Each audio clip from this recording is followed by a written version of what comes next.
నమస్కారం ఘంటారావానికి స్వాగతం. ముందుగా ప్రధానాంశాలు. నేడు ఉపరాష్ట్రపతి ఎన్నికల పోలింగ్. బరిలో జగదీప్ ధన్ఖడ్, మార్గరెట్ అల్వా.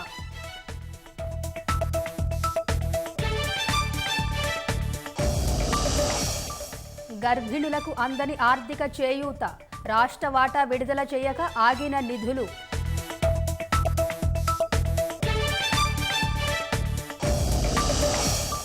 తిరుమల తరహాలో శ్రీకాళహస్తీశ్వర ఆలయానికి ప్రత్యేక ఆహ్వానితులు.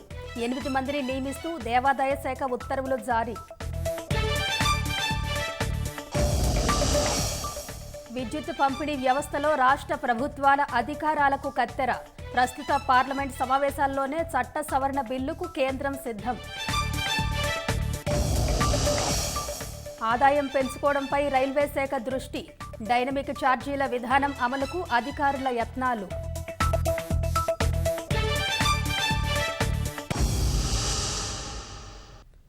అల్లూరి సీతారామరాజు జిల్లా పాడేరు మాతా శిశు ఆసుపత్రిలో వింత శిశువు జన్మించింది. 3 నెలల కిందట చెవులు లేని శిశువు, 3 రోజుల కిందట శరీర అంతర్భాగాలు బయటికి వచ్చిన బిడ్డ జన్మించగా, తాజాగా ఓ శిశువు ఆడ మగ అనే జననేంద్రియాల నిర్ధారణ లేకుండా పుట్టింది. మూత్రద్వారం కూడా మూసుకుపోయింది. ఇలాంటి శిశువులు వివిధ పరీక్షలు చేసి లింగ నిర్ధారణ చేయాల్సి ఉంటుందని వైద్యులు తెలిపారు. అంటే మేల్ చైల్డా ఫీమేల్ చైల్డా అని తెలియలేదు. కొంతమంది పిల్లలకి ఇలా అవుతుంది. దాన్ని మనం మెడికల్ టెర్మినాలజీలో అంబిగ్వస్ జెంటిలియా ఉంది అని చెప్తాము. అంటే అది మేలా ఫీమేలా అని మనం చూసి చెప్పలేము. దానికి కొన్ని టెస్ట్లు ఉంటుంది. అల్ట్రాసౌండ్ చేయించుకోవాలండి. అల్ట్రాసౌండ్ చేసినప్పుడు ఏమైనా ఫీమేల్ ఆర్గాన్స్ ఉన్నాయా, మేల్ ఆర్గాన్స్ ఉన్నాయా, లేకపోతే 2 ఉన్నాయా అని చూసుకోవాలి.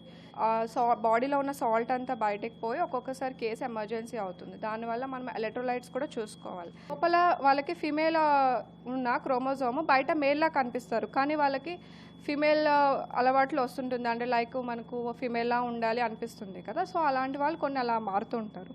కానీ ఈ బేబీకి అయితే బయట చూడడానికి మేల్ ఆర్గాన్స్లా ఉంది, కానీ అది మనం కంప్లీట్గా మేల్ అని చెప్పలేము.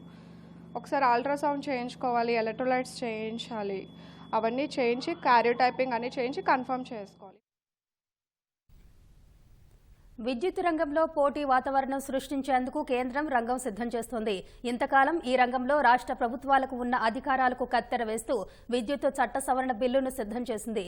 ఈ సవరణ బిల్లు ప్రకారం ఒకే ప్రాంతంలో అనేక సంస్థలకు లైసెన్స్ ఇచ్చే అవకాశం ఉంది. కరెంటు ఛార్జీల గరిష్ట, కనిష్ట ధరల నిర్ణయ అధికారం ఆ రాష్ట్ర ఈఆర్సీకి ఉండనుంది. విద్యుత్తు పంపిణీ వ్యవస్థలో పెనుమార్పులు తెచ్చేందుకు కేంద్ర ప్రభుత్వం విద్యుత్ చట్ట సవరణ బిల్లును సిద్ధం చేసింది. విద్యుత్ రంగంపై రాష్ట్రాలకు ఉన్న అధికారాలకు కత్తెర వేస్తూ పంపిణీ రంగంలో పోటీ వాతావరణం సృష్టించేందుకు కేంద్రం విద్యుత్తు చట్టాన్ని సవరిస్తోంది. ఈ చట్ట సవరణ ప్రకారం దేశంలో ఎక్కడైనా విద్యుత్ పంపిణీ రంగంలోకి ప్రైవేటు సంస్థలు రావచ్చు. అలా వస్తే ప్రస్తుతం మొబైల్ వినియోగదారులు ఏ మాదిరైతే తమకు ఇష్టం వచ్చిన నెట్వర్క్ ను ఎంచుకుంటున్నారో విద్యుత్ కనెక్షన్ల విషయంలోనూ నచ్చిన సంస్థ నుంచి కరెంటు పొందవచ్చు. ఈ పార్లమెంటు సమావేశాల్లోనే ఈ చట్ట సవరణను ప్రవేశపెట్టే అవకాశాలున్నాయని విద్యుత్ శాఖ వర్గాలు తెలిపాయి. ఇప్పటికే విద్యుత్ సంరక్షణ బిల్లును పార్లమెంట్లో పెట్టిన కేంద్రం ఇప్పుడు విద్యుత్ చట్ట సవరణను కూడా ప్రవేశపెట్టనుంది. ఈ 2 బిల్లుల్లో ఉన్న సమాచారం మేరకు ఒకే ప్రాంతంలో పలు కంపెనీలు కరెంటు సరఫరా చేసేటప్పుడు వ్యాపారపరంగా పోటీ ఏర్పడి కరెంటు ఛార్జీలు విపరీతంగా పెంచటం లేదా తగ్గించటం వంటి చర్యలకు పాల్పడకుండా విద్యుత్తు ఛార్జీ గరిష్టంగా ఎంత ఉండాలి, కనిష్టంగా ఎంత ఉండాలనే సీలింగ్ నిబంధనలను ఈఆర్సీ రూపొందించాల్సి ఉంటుంది. ఒక వినియోగదారుడు 1 మెగావాట్ కన్నా ఎక్కువ కరెంటు వినియోగిస్తుంటే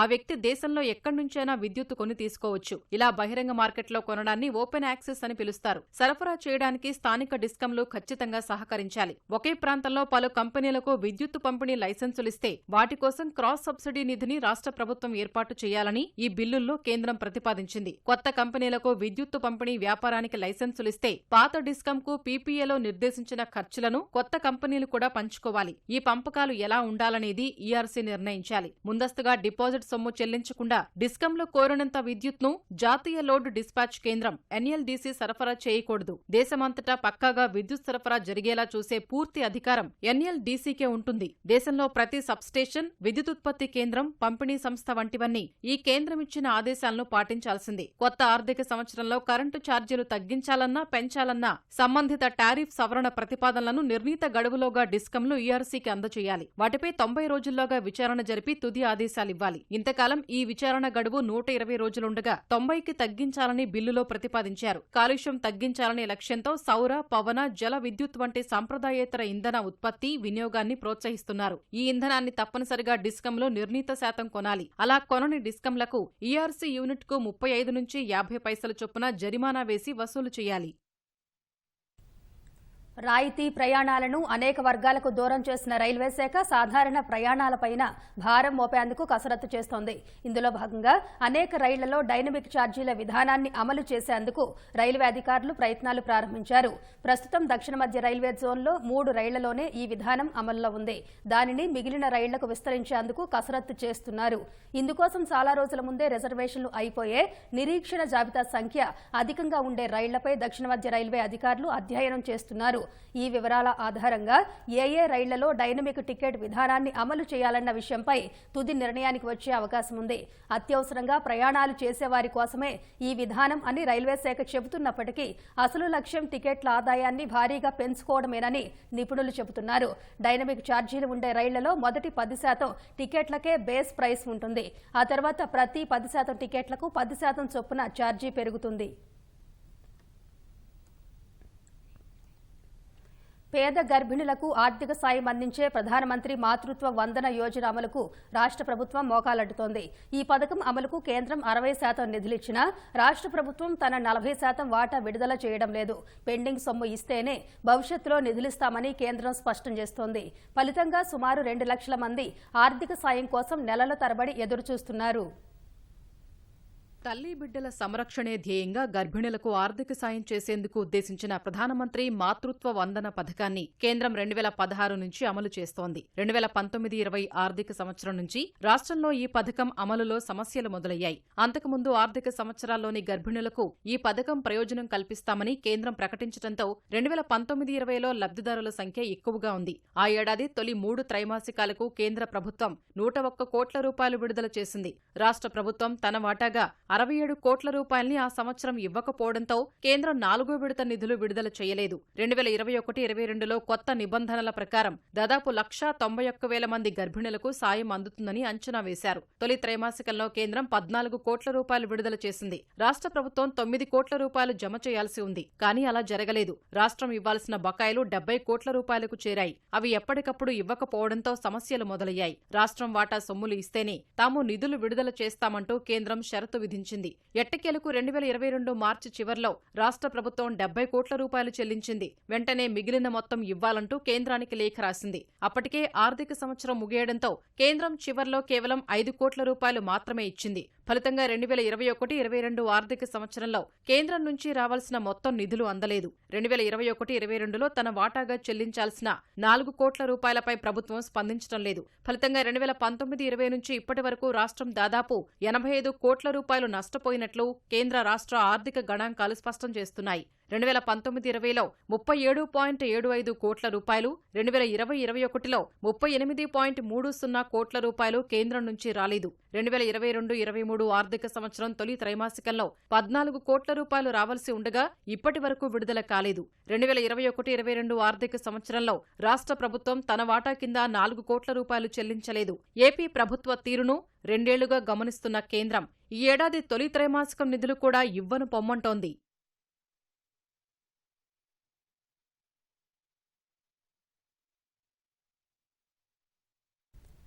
తిరుమల తరహాలో శ్రీకాళహస్తీశ్వర ఆలయానికి ప్రత్యేక ఆహ్వానితులు నియమిస్తూ దేవాదాయ శాఖ ఉత్తర్వులు జారీ చేసింది. ఆలయ చరిత్రలో గతంలో ఎన్నడూ లేని విధంగా ప్రభుత్వం ఈ నిర్ణయం తీసుకోవడం చర్చనీయాంశమైంది. మహాశివరాత్రి రోజున ముక్కంటి ఆలయ చైర్మన్గా అంజూరు తారక శ్రీనివాసులతో పాటు 14 మంది ధర్మకర్త మండలి సభ్యులు, గురుకుల కుటుంబం నుంచి ఎక్స్ అఫీషియో సభ్యుడు ప్రమాణ స్వీకారం చేశారు. 4 నెలల తర్వాత తాజాగా ధర్మకర్త మండలికి అనుబంధంగా మరో 8 మందిని ప్రత్యేక ఆహ్వానితులుగా నియమిస్తూ దేవాదాయ శాఖ ఉత్తర్వులు జారీ చేసింది. వీరంతా ఎమ్మెల్యే బియ్యపు మధుసూదన్ రెడ్డి సమక్షంలో ఆదివారం ప్రమాణ స్వీకారం చేయనున్నట్లు ఆలయ అధికారులు తెలిపారు. ప్రభుత్వ పెద్దలను సైతం తన వద్దకు రప్పించుకునే ఓ కీలక స్వామీజీ ఆశీస్సులున్న వ్యక్తికి కీలక పదవి దక్కింది. అనంతపురం జిల్లాకు చెందిన జ్వాలాపురం శ్రీకాంత్ను దేవాదాయ శాఖ సలహాదారుగా నియమిస్తూ ప్రభుత్వం ఉత్తర్వులు జారీ చేసింది. ఆయన ఈ పదవిలో 2 ఏళ్లు కొనసాగుతారు. శ్రీకాంత్ ఏపీ బ్రాహ్మణ సేవా సంఘ సమాఖ్య అధ్యక్షుడు. ఇందులో ఉండే 3 విడిపోయి దీన్ని 3 ముక్కలు చేశారు. ఎవరికి వారు తామే అధ్యక్షులుగా చెప్పుకుంటున్నారు. వారిలో శ్రీకాంత్ ఒకరు. ప్రభుత్వాన్ని దేవాదాయ శాఖను శాసిస్తున్న ఓ కీలక స్వామీజీకి శ్రీకాంత్ ప్రియ శిష్యుడు. ఆయన ఆశీస్సులతో సలహాదారు పదవి దక్కింది. వాస్తవానికి దేవాదాయ శాఖలో సలహాదారు పోస్టు ప్రత్యేకంగా లేదని, దానికి విధులు బాధ్యతలు వంటివి తెలిపే ఉత్తర్వులు లేవని, దీన్ని రాజకీయ పునరావాసంగానే పరిగణించాలని దేవాదాయ శాఖ వర్గాలు చెబుతున్నాయి. సలహాదారుగా నియమితులైన శ్రీకాంత్కు ఆలయాల సొమ్ముల నుంచే నెలకు 1,50,000కు పైగా జీతం, ఇతర భత్యాల రూపంలో చెల్లిస్తారని అధికారులు తెలిపారు. రాష్ట్రంలో ఒక్కో రైతు కుటుంబంపై సగటున 2,45,000 రుణభారం ఉందని కేంద్రం తెలిపింది. పక్క రాష్ట్రం తెలంగాణలో పోలిస్తే 61.42% భారం అధికంగా ఉన్నట్లు గణాంకాలు చెబుతున్నాయి. దేశవ్యాప్తంగా ఉన్న రైతు కుటుంబాలపై సగటు కంటే రాష్ట్ర రైతులు అంతకు 221% అధిక భారాన్ని మోస్తున్నారని లెక్కల ద్వారా బయటపడింది. రాష్ట్రంలో ఒక్కో రైతు కుటుంబంపై సగటున 2,45,554 రూపాయల రుణభారం ఉందని కేంద్ర వ్యవసాయ శాఖ పార్లమెంటుకు సమర్పించిన నివేదికలో తెలిపింది. దేశవ్యాప్తంగా ఒక్కో కుటుంబంపై సగటున 74,121 రూపాయల రుణభారం ఉంటే, దేశ సగటుతో పోల్చితే రాష్ట్ర రైతులపై 221% వరకు రుణభారం ఉందని పేర్కొంది. దేశవ్యాప్తంగా 9,30,93,500 రైతు కుటుంబాలు ఉండగా, ఆంధ్రప్రదేశ్లో 31,58,700 రైతు కుటుంబాలు ఉన్నట్లు కేంద్ర వ్యవసాయ శాఖ మంత్రి నరేంద్ర సింగ్ తోమర్ రాజ్యసభకు ఇచ్చిన సమాధానంలో వివరించారు. మంత్రి అందించిన సమాచారం ప్రకారం ఇంత భారీ స్థాయిలో తలసరి అప్పు మరే రాష్ట్ర రైతు కుటుంబాలపైనా లేదని స్పష్టమవుతోంది. తెలంగాణలోని 26,55,700 రైతు కుటుంబాలపై తలసరి సగటున 1,52,113 రూపాయల మేర భారం ఉందని లెక్కల్లో వెల్లడైంది. పక్క రాష్ట్రంతో పోల్చితే ఏపీ రైతులపై 61.42% భారం అధికంగా ఉంది. ఏపీ తర్వాత కేరళ రైతుల అప్పులు సగటున 2,42,482 రూపాయలు, పంజాబ్ 2,03,249 రూపాయలు, హర్యానా 1,82,922 రూపాయలు, తెలంగాణ 1,52,113 రూపాయలు, కర్ణాటక 1,26,240 రూపాయలు, తమిళనాడు 1,06,553 రూపాయలు రైతు రుణభారాన్ని మోస్తున్నాయి. ఒక్క పంజాబ్ను మినహాయిస్తే మిగిలినవన్నీ దక్షిణాది రాష్ట్రాలే. నాగాలాండ్ రైతు కుటుంబాలపై అత్యల్పంగా తలసరి 1,750 రూపాయల అప్పు ఉంది. టమాటా పండించడం అంటే కోసి కూర వండుకున్నంత తేలిక కాదు. దుక్కి దున్నాలి, నారు పోయాలి, నీరు పెట్టాలి, కోత కోయాలి. రైతు కుటుంబమంతా ఆరుగాలం రెక్కలు ముక్కలు చేసుకోవాలి. అప్పుడే పంట చేతికొస్తుంది. కాకపోతే అలా చేతికొచ్చిన పంట ఇలా చెత్త కుప్పలోకి వెళ్లడం కన్నీరు తెప్పిస్తోంది. దాదాపు 130 రోజులు శ్రమించి పండించిన టమాటోలను రోడ్లపై పారబోయాల్సిన దుస్థితి నెలకొంది. ఇక్కడేమీ టొమాటోల ఎగుమతి జరగటం లేదు, మరి లారీలో వేస్తున్నారుగా అంటారా? కాస్త నిశితంగా పరిశీలించండి. ఇక్కడ టొమాటోలను లారీలో జాగ్రత్తగా పెట్టడం లేదు, కుప్పగా కుమ్మరిస్తున్నారు. అందులో ఉన్నవారిని గమనించారా? వాళ్లు రైతులు కాదు, మున్సిపాలిటీ సిబ్బంది. ఆ వాహనం కూడా మున్సిపాలిటీ చెత్త తరలించేదే. ఇన్ని టొమాటోలు వెళ్లబోతోంది వంటింట్లోకి కాదు, చెత్త కుప్పలోకి.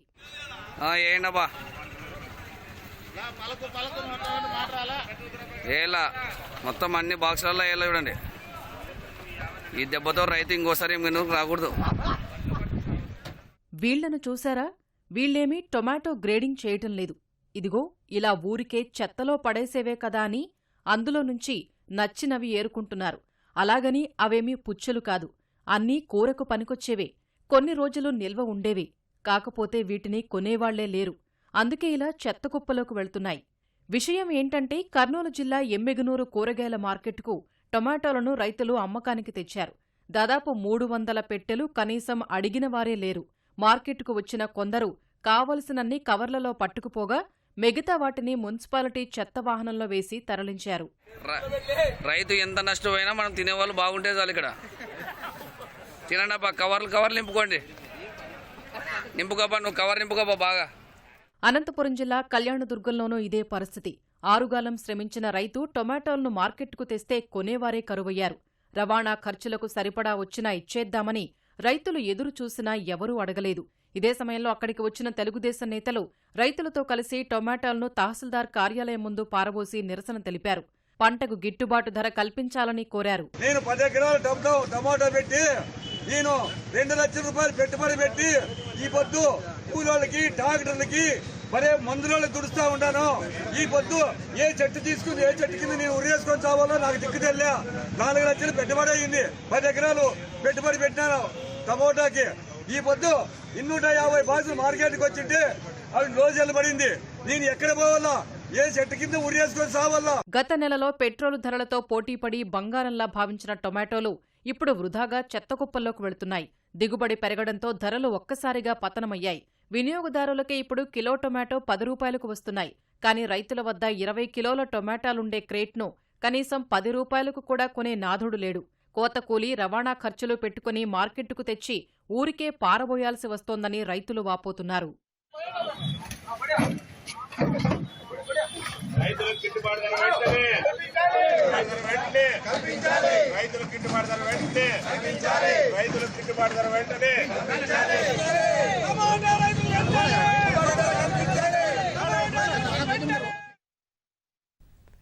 రహదారుల అభివృద్ధి పేరుతో రైతుల నుంచి భూసేకరణ చేస్తున్న ప్రభుత్వాలు వారికి ఆశించిన స్థాయిలో పరిహారం ఇవ్వడం లేదు. కొన్ని చోట్ల రైతులకు ఇష్టం లేకపోయినా బలవంతపు భూసేకరణకు పాల్పడుతున్నాయి. మరికొన్ని చోట్ల మార్కెట్ ధర కంటే తక్కువ పరిహారం ఇస్తూ అన్యాయం చేస్తున్నాయి. ఖమ్మం, రాజమహేంద్రవరం గ్రీన్ఫీల్డ్ హైవే నిర్మాణానికి భూములిచ్చిన అన్నదాతలు తమకు అన్యాయం జరిగిందంటూ రోడ్డెక్కుతున్నారు. తెలంగాణలోని ఖమ్మం జిల్లా నుంచి ఇల్లందు మీదుగా దేవరపల్లి వద్ద రాజమహేంద్రవరం వరకు చేపట్టిన గ్రీన్ఫీల్డ్ హైవే నిర్మాణం తలపెట్టారు. 162 చదరపు కిలోమీటర్ల మేర నిర్మించిన ఈ జాతీయ రహదారి పనుల కోసం ప్రభుత్వం భూసేకరణ చేస్తోంది. 2017లో సర్వే ప్రారంభమవగా ఇప్పుడు పనులు ప్రారంభించేందుకు గుత్తేదారు సంస్థ సిద్ధమవుతోంది. ఇందులో తొలి విడత తెలంగాణలో 3 దశల్లో, రాష్ట్రంలో 2 దశల్లో నిర్మాణ పనులు చేసి జాతీయ రహదారిని పూర్తి చేస్తారు. ఈ రహదారి పూర్తయితే రాజమహేంద్రవరం నుంచి హైదరాబాద్ కు తక్కువ సమయంలో చేరుకోవచ్చు.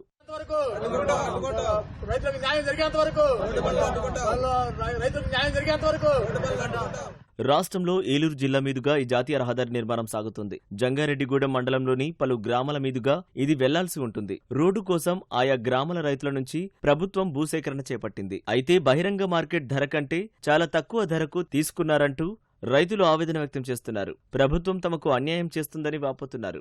మా గొరాయిగూడెం, దేవులపల్లి భూములు ఉన్నాయండి. 2 పక్కల ఉన్నాయండి. మా దేవులపల్లి భూమిలో 2 ఎకరాల్లో గ్రీన్ఫీల్డ్ హైవే రోడ్ లో పోయిందండి. రోడ్ 2 ఎకరాలండి. మీటింగ్ పెట్టి బయట ఆలివ్ పక్క చేలు యాలుని బట్టి మీకు రేట్ అమౌంట్ వేస్తా ఉన్నారు భూములకండి. బయట మార్కెట్ యాలు అండి ఇప్పుడు 40 లక్షలు 50 లక్షలు యాలు అండి. మనకు ఎకరానికి వచ్చి 12 లక్షల 50 వేలు వేసారండి. మమ్మల్ని బాగా అన్యాయం చేశారండి. గొరవాయిగూడెం మీద 80 ఎకరం తీసుకున్నారండి. ఈ తీసుకున్న సేలుకి వీళ్ళు ఇచ్చిన రేటుకి సమానం లేదండి. ఈ రేట్ అయితే అసలు మామూలుగా బయటికి వెళ్ళినా కనీసం ఏజెన్సీ పొలాలు కూడా ఈ రేటుకి లేదండి. దాని పరిష్కారం మాకు ఎక్కడ చేయాలి కనుక కోర్టుకు వేసుకోమంటే మేము రైతులు ఎన్ని రోజులు తిరుగుతామండి. ప్యాకేజీ గురించి ప్రభుత్వ అధికారులను ప్రశ్నిస్తే సమాధానం చెప్పకపోగా కోర్టులో తేల్చుకోవాలంటూ సలహా ఇస్తున్నారని రైతులు ఆవేదన వ్యక్తం చేస్తున్నారు. తమకు ఇచ్చే పరిహారంతో ఏజెన్సీ ప్రాంతాల్లోనూ అరెకరం పొలం రాదని చెబుతున్నారు. సర్వీసు రోడ్ల విషయంలోనూ ఎలాంటి స్పష్టత ఇవ్వడం లేదని మండిపడుతున్నారు. న్యాయమైన పరిహారం, ఎకరానికి 45 లక్షల పైగా పరిహారం ఖండించండి. రైతులకు అక్రమంగా కేసులు పెట్టడం మాకు చాలా అన్యాయం జరిగిందండి. ఈ రోడ్డు విషయంలో మాకు 3 పంటలు పండే భూములండి. సారవంతమైన నేలలో రైతు నీళ్ళు మాకు 365 రోజులు వచ్చే నేలండి. 3 పంటలు పండితే మాకు సంవత్సరానికి కవులే దగ్గర 60,000-70,000 లక్షల రూపాయల దాకా ఉంటుందండి. అలాంటి భూములకి వీళ్ళు 8 లక్షలు 9 లక్షలు అలా వేసారండి కాంపన్సేషన్. అవి బోర్లు పోయి చేలో వేసుకున్న డ్రిప్ పైపులకు కానీ ఏట్లకి అమౌంట్ లేదండి. మొత్తం అయితే ఖరాబ్ చేసి తీసి పక్కన పడేసారండి. ఈ గ్రీన్ హైవే రోడ్ వేస్తున్నారండి. ఈ రోడ్ వేయడం వల్ల ఇటువంటి ఫినిషింగ్ వేస్తా అంటున్నారు. ఫినిషింగ్ వేయడం వల్ల రైతు ఉపయోగం లేదండి. పక్కన సర్వీస్ రోడ్ ఇస్తే దానివల్ల చాలా వరకే ఇప్పుడు బాగా పొలం ఊళ్ళని అటు మెరకలని కూడా బాగా ఉపయోగం ఉంటుంది. అయితే దీనికి మన గవర్నమెంట్ అలాగే రైతులు అందరూ కోఆపరేట్ చేసి సర్వీస్ రోడ్ ఇస్తే మార్కెట్లో వాల్యూ ఉంటుంది. ఇప్పుడు వేసిన దానికంటే మళ్ళీ ఎక్స్ట్రా అదనంగా మనిషికి 10 లక్షలు ఇవ్వాలని ఎకరానికి మన గవర్నమెంట్ ని కోరుతున్నాం. పరిహారం విషయంలో పునరాలోచించి మరింత మెరుగ్గా ఇవ్వాలని అన్నదాతలు వేడుకుంటున్నారు. ముఖ్యమంత్రి జగన్ ఇవాళ హస్తిన వెళ్లనున్నారు. మధ్యాహ్నం ఆముదాల వలసలోని స్పీకర్ తమ్మినేని సీతారాం కుమారుడి వివాహ వేడుకకు హాజరు కానున్నారు. ఆ తర్వాత విశాఖ విమానాశ్రయానికి చేరుకుని అక్కడి నుంచి హైదరాబాద్ వెళతారు. అక్కడ నార్సింగి ఓం కన్వెన్షన్లో జరిగే జీవీ ప్రతాప్ రెడ్డి కుమారుడి వివాహ వేడుకకు హాజరవుతారు. అక్కడి నుంచి బయలుదేరి ఢిల్లీ వెళతారు. రాత్రికి అక్కడే బస చేస్తారు. రేపు ఉదయం 9:30 గంటల నుంచి రాష్ట్రపతి భవన్ కల్చరల్ సెంటర్లో జరిగే నీతి ఆయోగ్ సమావేశంలో పాల్గొంటారు. ఆ తర్వాత తిరిగి రాష్ట్రానికి బయలుదేరుతారు. భారత 16వ ఉపరాష్ట్రపతి ఎన్నిక ఇవాళ జరగనుంది. అధికార ఎన్డీఏ తరఫున బంగాల్ మాజీ గవర్నర్ జగదీప్ ధన్కడ్, విపక్షాల ఉమ్మడి అభ్యర్థిగా కాంగ్రెస్ నాయకురాలు మార్గరెట్ ఆల్వా పోటీలో ఉన్నారు. ఈ ఎన్నికల్లో ఓటు వేసేందుకు లోక్సభ, రాజ్యసభ సభ్యులు అర్హులు కాగా పోలింగ్ ఉదయం 10 గంటలకు ప్రారంభమై సాయంత్రం 5 గంటల వరకు కొనసాగనుంది. లోక్సభకు చెందిన 543, రాజ్యసభకు చెందిన 245 మంది సభ్యులు ఉపరాష్ట్రపతి ఎన్నికలో ఓటర్లుగా ఉంటారు. అయితే రాజ్యసభలో ఖాళీగా ఉన్న నామినేటెడ్ పోస్టులను మినహాయిస్తే 2 సభలకు సంబంధించి 780 మంది సభ్యులు ఓటు హక్కు వినియోగించుకోనున్నారు. పోలింగ్ అనంతరం ఓట్ల లెక్కింపు చేపట్టి విజేతను ప్రకటిస్తారు. ఎన్డీఏకు చెందిన ఎంపీలతో పాటు పలు పార్టీలు అధికార కూటమి అభ్యర్థికి మద్దతు ప్రకటించినందున జగదీప్ ధన్కడ్ సునాయాసంగానే విజయం సాధించనున్నారు. మరోవైపు విపక్షాల అభ్యర్థి మార్గరెట్ ఆళ్వాకు తెరాస మద్దతివ్వాలని నిర్ణయించింది. కొత్తగా ఎన్నికైన ఉపరాష్ట్రపతి ఈ నెల 11న ప్రమాణ స్వీకారం చేయనున్నారు. పార్లమెంట్లోని కొందరు ఎంపీలు చట్టానికి తాము అతీతులమని, తమకు విశేష అధికారాలున్నాయన్న అపోహల్లో ఉన్నారని రాజ్యసభ చైర్మన్ వెంకయ్య నాయుడు అన్నారు. అలాంటి ఆలోచనలను వెంటనే విడనాడాలని స్పష్టం చేశారు. సామాన్య పౌరుడికి వర్తించే చట్టమే ఎంపీలకు వర్తిస్తుందని, ఇందులో ప్రత్యేక మినహాయింపులేవీ ఉండవని నొక్కి చెప్పారు. పార్లమెంటు సమావేశాలు జరుగుతుండగా విపక్ష నాయకుడు మల్లికార్జున ఖర్గేకు ఈడీ సమన్లు ఇచ్చి రప్పించడం అవమానకరమని పేర్కొంటూ కాంగ్రెస్ ఎంపీలు రాజ్యసభలో ఆందోళనకు దిగారు. దీనిపై అసంతృప్తి వ్యక్తం చేసిన ఎగువ సభ చైర్మన్ వెంకయ్య ఎంపీలేమీ చట్టాలకు అతీతులు కారని తేల్చి చెప్పారు. అధికరణ 105 ప్రకారం ఒక్క సివిల్ కేసుల్లోనే ఎంపీలకు పరిమితులు ఉన్నాయన్న వెంకయ్య క్రిమినల్ కేసులకు ఆ నిబంధన వర్తించదన్నారు. క్రిమినల్ కేసుల్లో సామాన్య పౌరుడు, పార్లమెంట్ సభ్యుడు వేర్వేరు కాదన్న వెంకయ్య అరెస్టును తప్పించుకునే మినహాయింపులు ఎంపీలకు లేవని స్పష్టం చేశారు. దీనిపై గతంలో సుప్రీంకోర్టు ఇచ్చిన తీర్పులను ఈ సందర్భంగా వెంకయ్య ప్రస్తావించారు. యుద్ధ విమానాల కోసం ఒకప్పుడు విదేశాలపై ఆధారపడిన భారత్ ఇప్పుడు స్వావలంబన సాధించింది. వివిధ దేశాల నుంచి యుద్ధ విమానాలు దిగుమతి చేసుకునే స్థాయి నుంచి స్వదేశంలోనే వాటిని తయారు చేసి విదేశాలకు ఎగుమతి చేసే స్థాయికి ఎదిగింది. భారత్ అభివృద్ధి చేసిన తేజస్ యుద్ధ విమానం కొనుగోలుకు అమెరికా సహా 6 దేశాలు ఆసక్తి చూపడం విశేషం. భారత్ తయారు చేస్తున్న తేజస్ యుద్ధ విమానాలు కొనుగోలు చేసేందుకు విదేశాలు ఆసక్తి చూపుతున్నాయి. అమెరికా, ఆస్ట్రేలియా, ఇండోనేషియా, ఫిలిప్పీన్స్ సహా 6 దేశాలు భారత్ తయారు చేస్తున్న తేజస్ యుద్ధ విమానాలపై ఆసక్తి కనబర్చాయి. ఇప్పటికే మలేషియా తేజస్ యుద్ధ విమానాలను కొనుగోలు చేసే ప్రక్రియను ప్రారంభించిందని కేంద్రం లోక్సభకు వెల్లడించింది. అర్జెంటీనా, ఈజిప్ట్ కూడా ఈ తేజస్ యుద్ధ విమానాలను కొనుగోలు చేసేందుకు సముఖత వ్యక్తం చేసినట్లు కేంద్ర రక్షణ శాఖ సహాయ మంత్రి అజయ్ భట్ సభకు తెలిపారు.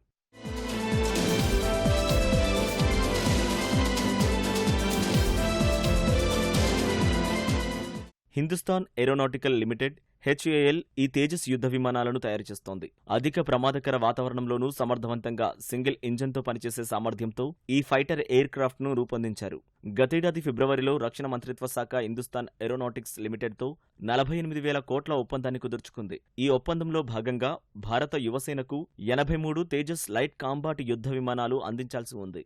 2019 ఫిబ్రవరిలో తేజస్ యుద్ధ విమానాల కొనుగోలు కోసం హిందుస్థాన్ ఏరోనాటిక్స్ లిమిటెడ్కు రాయల్ మలేషియన్ ఎయిర్ ఫోర్స్ విజ్ఞప్తి చేసినట్లు రక్షణ శాఖ సహాయ మంత్రి అజయ్ భట్ తెలిపారు. అక్టోబర్ 2021లో 2 సీట్లు గల 18 తేజస్ యుద్ధ విమానాల కొనుగోలు కోసం మలేషియా ప్రతిపాదనలు పంపినట్లు వెల్లడించారు. తేజస్ యుద్ధ విమానాలు మలేషియాకు మొదటి ఎంపికగా నిలిచాయని HAL చైర్మన్ MD మాధవన్ వెల్లడించారు. ప్రభుత్వం స్టెల్త్ ఫైటర్ జెట్ను తయారు చేయాలని ప్రతిపాదనలు పంపిస్తుందా అనే మరో ప్రశ్నకు కేంద్ర మంత్రి అవునని చెప్పారు. దీనికి సంబంధించి అటానమస్ ఫ్లయింగ్ వింగ్ టెక్నాలజీ డెమాన్స్ట్రేటర్ని DRDO విజయవంతంగా పరీక్షించిందని పేర్కొన్నారు. ఇది సున్నితమైన అంశం కావున దేశ భద్రత దృష్ట్యా దీనిపై మరింత సమాచారాన్ని వెల్లడించలేమని కేంద్ర మంత్రి తెలిపారు. బాపట్ల జిల్లా చీరాల మండలం బోయినవారిపాలెంలో అంకమ్మ తల్లి అమ్మవారి గ్రామోత్సవం కన్నుల పండుగగా నిర్వహించారు. వరలక్ష్మి వ్రతం అనంతరం రాత్రివేళ గ్రామంలో అమ్మవారిని ఊరేగింపు చేశారు. అమ్మవారు ఇంటింటికి వస్తే తమ కష్ట నష్టాలు తొలగిపోతాయని, పాడి పంటలు సమృద్ధిగా పండుతాయని భక్తుల విశ్వాసం. జై అంకమ్మ తల్లి అంటూ మహిళలు నృత్యాలు చేయగా కోలాటం ప్రదర్శన ఆకట్టుకుంది.